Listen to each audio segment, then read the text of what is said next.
Hello and welcome to another Raggy's Beers, Wines and Spirits review. This is the second time I've started to review this because reviewing it earlier, 3 minutes in, and I was looking at the clock and I thought, why is that? It's got 2 minutes on it. And basically it was how much was left on the actual camcorder. So I had to shut my mouth and go and upload a video, come back down and start again. So anyway, today's review is Wychwood and their Black Witch, which is described as a dark, mysterious, spellbinding porter. 5% strength, so good strength. The Black Witch has cast her spell. Start with a measure of alluringly rich dark malt and allow the bitterness to creep in. This silkily smooth porter is a force to be reckoned with. Yeah, so now if you look on there, to any other breweries, please, that is legible writing. Even in a dodgy light. I mean, it's not the greatest lighting in here. It's only a beer room, aka a shed. But you know, it's easy to read, and I've got good eyesight. So you know, some of these bottles these days are rubbish. Now, Wychwood, as you know, Wychwood classify their Hobgoblin as the unofficial beer of Halloween. And to be fair, they've also got Dunkel Fester, you know, which is another good beer. And they've got a really good range. I mean, they've got Hobgoblin Gold these days. And, well, most companies seem to have a gold version of the beers. And, you know, and they've also obviously got the classic King Goblin. But so Halloween is their thing. I thought, so I'll pick because this year, for some strange reason, there's been no chuffing Halloween beers released. Not in the big supermarkets anyway. And Morrison's the other day, and they usually are the top for that. And they had the beer festival the other week. It's like they had the beer festival but forgot about Halloween beers. So I hope that's not a sign of times. I hope it's just a mistake, you know, on their part. Sad if it is a sign of the times, but we don't want to lose themed beers because it's a great chance to try something new. Anyway, we'll pour this out and see what it looks like. I do remember drinking it once before, but you know, it's one of them that if you don't remember or you don't drink it often. Bought from Morrison's for £1.65, and Morrison's obviously have their 4 for £6 deal, which is pretty standard fare now. The only ones who don't do it out of the big supermarkets is Sainsbury's, and their pricing policy is absolutely rubbish. Yeah, so lovely black colour to it, beigey head, obviously big head. I can't see any carbonation, but I presume there's some in there. So aroma wise, not really a lot on the aroma. Malts, that's all I can smell.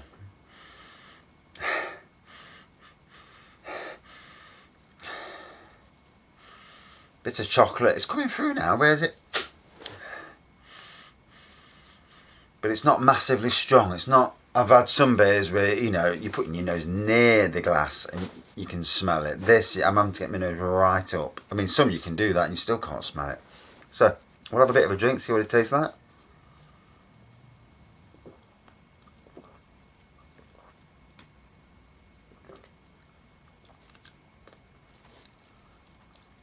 Nice malty richness to it. Not thin, you know, it's got some body to it as well.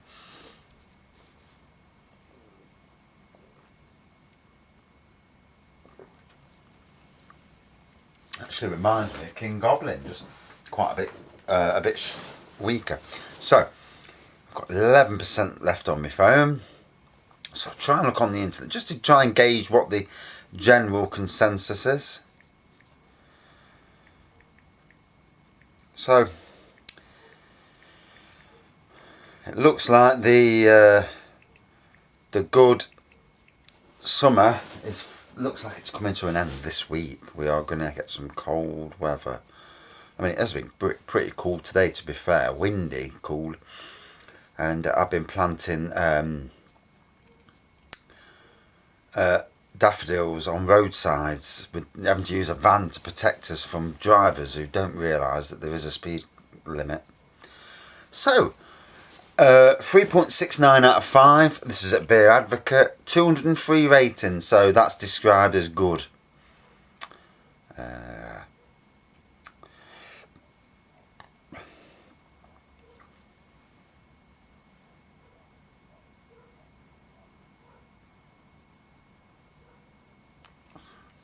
So 3.37 out of 5 this person gave it.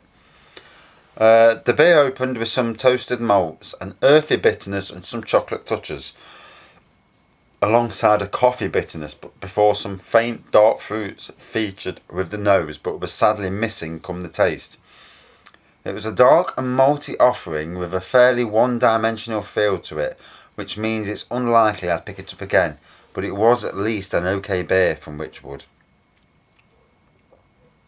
There's a slightly longer review, but slightly lower score as well. 3.18 out of 5. The beer is an almost pure black with just a bit of cola brown shining through on the edges. Head was tan and a finger thick and foamy with okay retention. Yep, the head's still there now. Smell a bit roasty and spicy with a hint of coffee, but very faint.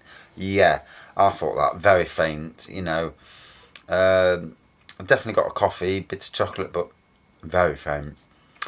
Taste, roasted coffee and bittersweet chocolate on top of a strangely alcohol note.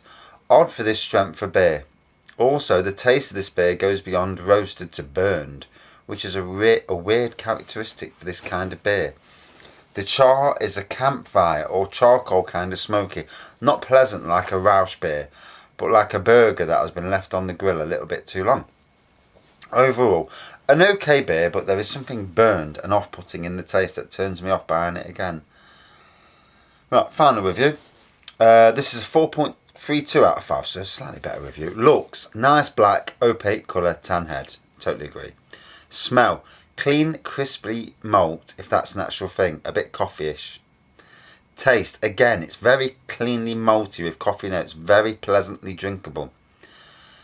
Leaves a strong but pleasant smoky aftertaste and an odd pleasant dryness. Overall, awesome beer but expensive in my country. Clean but not too complex flavour. ABV could be a bit higher, around 8%, but it's fine as it is. I mean, like most people, we all want slightly stronger beers. Those who, you know, like the beers stronger. So, I mean, looks wise, it looks good. It looks like a Guinness with just a slightly stronger Guinness. The smell is getting stronger now. Oh, pour that rest in. Oh, don't want to lose any. Get in the bottle. Glass rather. So that's been open a minute or two. Yeah, the aroma's actually getting a bit stronger, which is weird.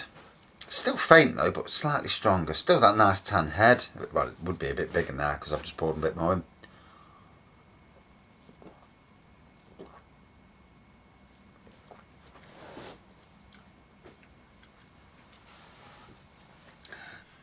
You actually, the one person alluded to this, that in the taste, and like the aftertaste, you're getting like the roasted but nearly burnt, and it does come through, you know, after you've had that initial taste and you can taste the coffee and the chocolate burnt roasted notes. In the aftertaste is when you get a slightly more burnt feel to it. I mean, I actually quite like it, to be fair, but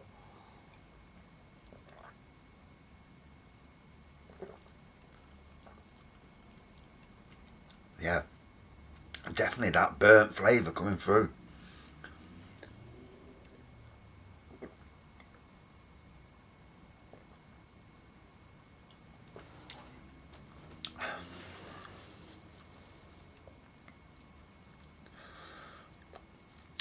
Very nice though. You know, it's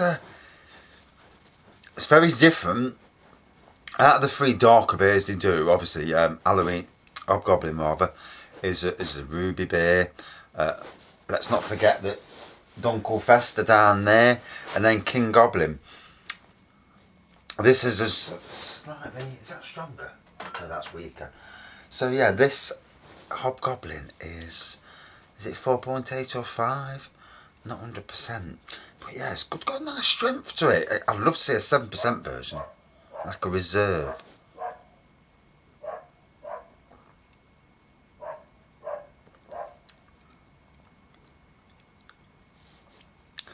Definitely got some nice roasted flavours to it, and that slightly charred, you know, if that's the right word for it, but very nice. You know, it's different.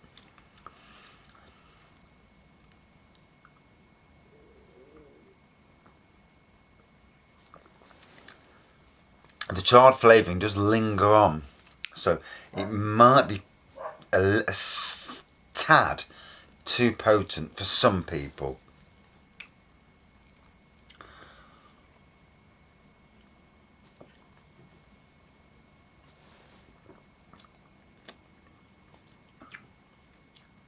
So, another classy beer from the Wychwood team. It's not a King Goblin.